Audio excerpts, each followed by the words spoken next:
தமிழ் எந்த வகையில் உபயோகப்படுகின்றது என்று பார்க்கையில் தமிழகத்தில் அனைத்து கல்விக்கூடங்களிலும் தமிழ் பயன்பாட்டில் உள்ளது. தற்போது இந்த ஆண்டு முதல் பொறியியல் படிப்புகளும் தமிழில் துவங்க இருக்கின்றன. உலகமெங்கும் உள்ள பல்வேறு பல்கலைக்கழகங்களில் தமிழ் பயன்பாட்டில் உள்ளது. ஆனால் இதில் உள்ள பிரச்சனைகள் என்ன? ஒரு பள்ளிக்கூடத்திலோ ஒரு கல்லூரியிலோ ஒரு பல்கலைக்கழகத்திலோ பயன்படுத்தப்படும் தமிழை மற்றொரு இடத்தில் அதனுடைய தகவலையோ தரவுகள் டேட்டா ஆகியவற்றையோ பயன்படுத்தவோ கையாளவோ இயலுவதில்லை. எந்த ஒரு கல்விக்கூடமோ பல்கலைக்கழகமோ எந்த விதத்திலும் தமிழ் பயன்பாட்டால் ஒன்றிணைக்கப்படவில்லை. ஆரம்ப காலத்திலிருந்தே தரப்படுத்துதல் ஸ்டாண்டர்டைசேஷன் சரியான முறையில் கையாளப்படவில்லை. இங்கு ஒரு உதாரணத்திற்காக நான் குறிப்பிட வேண்டும். ஸ்டாண்டர்டைசேஷன் தரப்படுத்துதல் என்றால் என்ன? உதாரணமாக நீங்க கடைக்கு போறீங்க, ஒரு பல்ப் வாங்கிட்டு வர்றீங்க, ஒருத்தர் போய் ஒரு மிக்சி வாங்கிட்டு வர்றீங்க, ஒருத்தர் டிவி வாங்கிட்டு வர்றீங்க. உங்க வீட்டுல டிவிக்குன்னு ஒரு பிளக், மிக்சிக்குன்னு ஒரு பிளக், இல்ல வேற ஏதாவது ஒரு பொருள் வாங்கினா அதுக்கும் ஒரு பிளக் இருந்ததுன்னா உங்க வீடு பூரா பிளக்கா தான் இருக்கும். அப்போ எந்த ஒரு மின்சாதனம் வாங்கினாலும் இந்தியாவில் ரெண்டு வகை, 15 ஆம்ஸ் பிளக் அல்லது 5 ஆம்ஸ் பிளக் இருந்தா நீங்க உபயோகப்படுத்த முடியும். அது ஸ்டாண்டர்டைஸ் பண்ணப்பட்டது. அப்படி இல்லாம யோசிச்சு பாருங்க, ஒரு மின்சார சாதனம் வாங்கினா ஒரு வகையான பிளக்னா நீங்க ஒரு பொருள் வாங்கி ஒரு மாதிரியான பிளக் வாங்கி அங்க மாட்டிட்டே இருக்கணும். அதுக்கு உண்டான இது மாட்டிட்டு இருக்கணும். இந்த மாதிரிதான் தமிழ் பயன்பாட்டுல உலகம் முழுக்க ஒரே தரமாக இருந்தால் மட்டும்தான் உலகம் முழுவதும் ஒரே பயன்பாட்டில் இருக்கும். ஆனா இன்னைக்கு அப்படி இருக்கா? இல்ல. இதுக்கு என்ன காரணம்? கணினியை பொறுத்த வரைக்கும் இதனுடைய குறியீட்டு முறை உலகம் முழுக்கும் ஏறத்தாழ 6000 மொழிகள் பேசப்பட்டு வருகின்றன. எழுதப்பட்டு வருகிறது சொல்லல, பேசப்பட்டு வருகின்றன. ஏன்னா நிறைய மொழிக்கு எழுத்து இல்ல. இந்த பேசப்படக்கூடிய மொழிகளில், எழுதப்படக்கூடிய மொழிகளில் அனைத்தும் ஒரே மாதிரி இருக்கா? இல்ல. கணினிக்கு என்ன மொழி தெரியும்? இந்த 6000 மொழியும் கணினிக்கு தெரியாது. அதுக்கு தெரிஞ்ச ஒரே மொழி பைனரி கோட் அப்படிங்கிற சுழியம் 1, இந்த 2 எண்கள் மட்டும்தான் கணினிக்கு தெரியும். அப்ப நம்ம கணினியோட எப்படி தொடர்பு கொள்றது? அப்ப அதுக்கு 2க்கு இடையில ஒரு தரகர் மாதிரி ஒருத்தர் இருக்கிறார். அதுதான் என்கோடிங். நம்ம சொல்றத அதுக்கு மொழி மாற்றி கொடுக்கணும், அங்க மொழி மாற்றத நமக்கு தெரிந்த மொழியில கொடுக்கணும். இதுக்கு பேரு என்கோடிங், குறியாக்க முறை அப்படின்னு பேரு. முதல் முறையா அமெரிக்கால ஆங்கிலத்துக்கு குறியாக்க முறை செஞ்சாங்க. American standard code for information interchange, அதுக்கு ASCII மெத்தட் அப்படின்னு பேரு. அப்ப இந்தியால என்ன பண்றது? இந்திய மொழிகள் நிறைய இருக்கேன்னு இந்திய அரசாங்கம் என்ன பண்ணுச்சு? ISKI வச்சாங்க, Indian standard code for information interchange. அப்போ நம்ம ஊர்ல ஆனா தமிழர்கள் ரொம்ப புத்திசாலி, அவங்களே சொந்தமா மென்பொருள் எல்லாம் வடிவிச்சாங்க. ஆனா என்ன பண்ணிட்டாங்கன்னா, அந்த மென்பொருள் எழுதுற எல்லாருமே அவங்க சொந்த குறியாக்க முறையில் எழுதிட்டாங்க, நூற்றுக்கணக்கான குறியாக்க முறை. அப்போ இந்த மொழியை, இந்த மென்பொருளை பயன்படுத்தினா அடுத்தவர் படிக்க முடியாது, அதை வாங்கணும். அது ஆஸ்திரேலியால இருந்தாலும் சரி, சிங்கப்பூர்ல இருந்தாலும் சரி, மலேசியால இருந்தாலும் சரி, கனடால இருந்தாலும் சரி. அப்போ அத தமிழை ஒருத்தர் எழுதுனது இன்னொருத்தனால படிக்க முடியாது, ஏலியன் லெட்டரா தான் தெரியும். அது அந்த 128 பிட் அதுக்கு நான் ரொம்ப டீப்பா போகல, ஏன்னா அதுக்கு நேரம் இல்ல.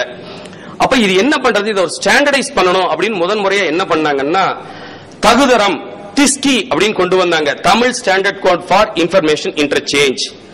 அப்ப அதனால வந்துச்சா? அப்போ அது ஏராளமான பிரச்சனைகள். அதுக்குண்டான அந்த மென்பொருள் போடணும், அதுக்குண்டான அந்த எழுத்துக்கள் இருக்கணும். ஏன்னா ஒரு எழுத்துக்கு கீழே தமிழை ஒழிச்சு வச்சாங்க. தமிழா இல்ல, தமிழை ஒழிச்சு வச்சு ஆங்கிலத்துக்கு பதில் தமிழை வெளிக்காட்டினாங்க, அவ்வளவுதான். அப்ப கணினிக்கு அது தமிழ்னு தெரியாது. அது ஏதோ ஒரு ஏலியன் லெட்டர், அதை மறைச்சு நம்ம ஏமாத்துற மாதிரி தான் அந்த குறியாக்க முறை இருந்தது. இதுக்கப்புறம் 1999 நடைபெற்ற இணைய மாநாட்டில், சென்னையில் நடைபெற்ற இணைய மாநாடு, இதுக்குன்னு கூப்பிட்டு TAB Tamil monolingual, Tamil bilingual அப்படிங்கிற 2 குறியாக்க முறையை தமிழ்நாடு அரசு அதிகாரப்பூர்வ குறியீட்டு முறையாக அறிவிச்சது. அதுல இருந்து இன்னைக்கு வரைக்கும் அதுதான் அதிகாரப்பூர்வ குறியீட்டு முறையாக இருந்து வருகிறது. ஆனா அதுல ஏராளமான பிரச்சனைகள். இதே பிரச்சனை தான், மறுபடியும் அதுக்கு பதில் இது, அவ்வளவுதான். இந்த நிலைமையில தான் உலகம் முழுவதும் ஒரே குறியாக்க முறை இருக்கணும்னு கொண்டு வந்தாங்க. அப்ப யூனிவர்சல் என்கோடிங், அத சுருக்கமா யூனிக் கோட் அப்படிங்கிற ஒரு என்கோடிங் மெத்தட் கொண்டு வந்தாங்க. அத நம்ம தமிழ்ல ஒருங்குறி. இந்த ஒருங்குறி விண்டோஸ் 2000க்கு அப்புறம் வர்ற எல்லாத்திலயும் தானாக அது கொடுக்கப்பட்டுருச்சு. அப்போ ஒருங்குறி இருந்தா என்னன்னா, நீங்க தமிழில் எழுதினால் கணினிக்கு தெரியும் நீங்கள் தமிழில் எழுதுகிறீர்கள் என்று.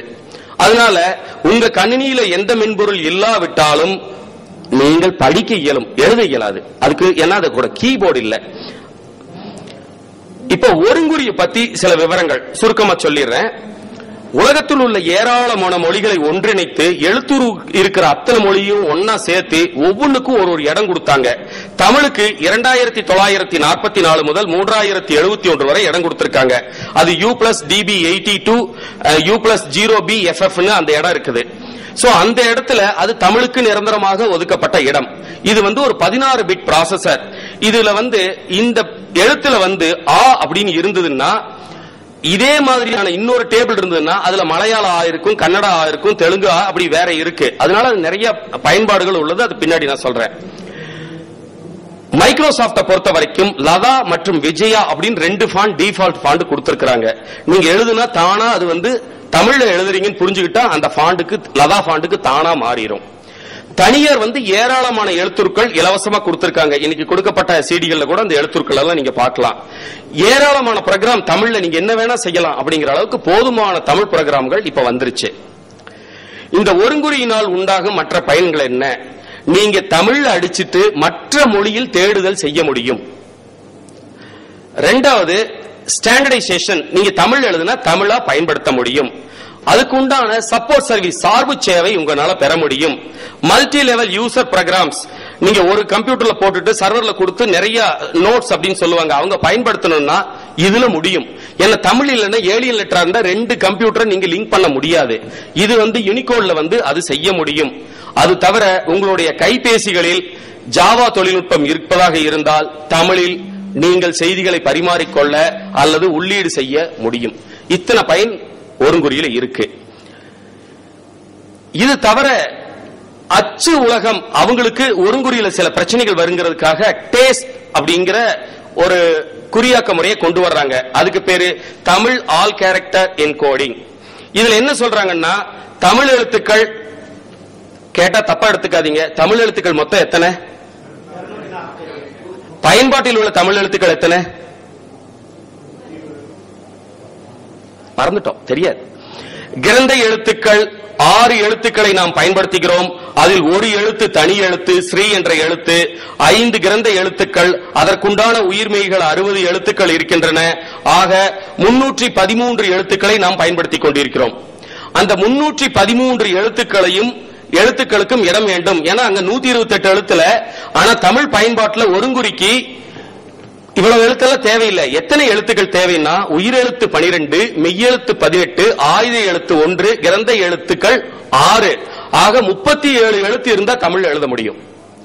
37 எழுத்து மட்டும் தேவை. ஆங்கிலத்தில் எழுத எத்தனை எழுத்துக்கள் வேணும் தெரியுமா? தமிழ் கணினியில் எழுதுறதுக்கு ஆங்கில எழுத்துக்கள் கணினியில் எத்தனை சொல்லுங்க? 26 என்பது தவறான விடை. கணினியில் உள்ள ஆங்கில எழுத்துக்கள் 52. கேப்ஸ் 26 எழுத்து இருக்கும், ஸ்மால் லெட்டர் இருக்கும், 2க்கு தனித்தனி இடம். அதனால அது 26 அல்ல, 52 எழுத்துக்கள். ஆனால் தமிழுக்கு தேவை வெறும் 37 எழுத்துக்கள் மட்டுமே. 37 எழுத்துக்களை நீங்கள் அறிந்திருந்தால் தமிழில் எழுத முடியும். ஏன்னா நமக்கு தொல்காப்பியத்திலிருந்து சொல்லியிருக்காங்க, உயிரும் மெய்யும் சேர்ந்தால் அது உயிர் மெய்யா மாறிடும். சரியா? அப்ப மெய்யோட அந்த உயிர் சேரையில அது உயிர் மெய்யா மாறிடும். அது தானா ப்ரோக்ராம்ல எழுதிக்குவாங்க, நீங்க கவலைப்பட வேண்டியதில்லை. ஆனா இப்படி எல்லாம் நம்ம பண்ணணுமா? பண்ணல. அதனால என்னாச்சு? நம்ம சொல்றோம் தொல்காப்புகள், தொல்காப்பியன் படைத்த தொல்காப்பியம் எல்லாம் சொல்றோம். அந்த தொல்காப்பியத்தில் என்ன சொல்லுது? அகத்தியன் ஒருத்தர் தான், அந்த அகத்தியத்திலிருந்து தான் தொல்காப்பியம் வந்துச்சுங்கிறோம்.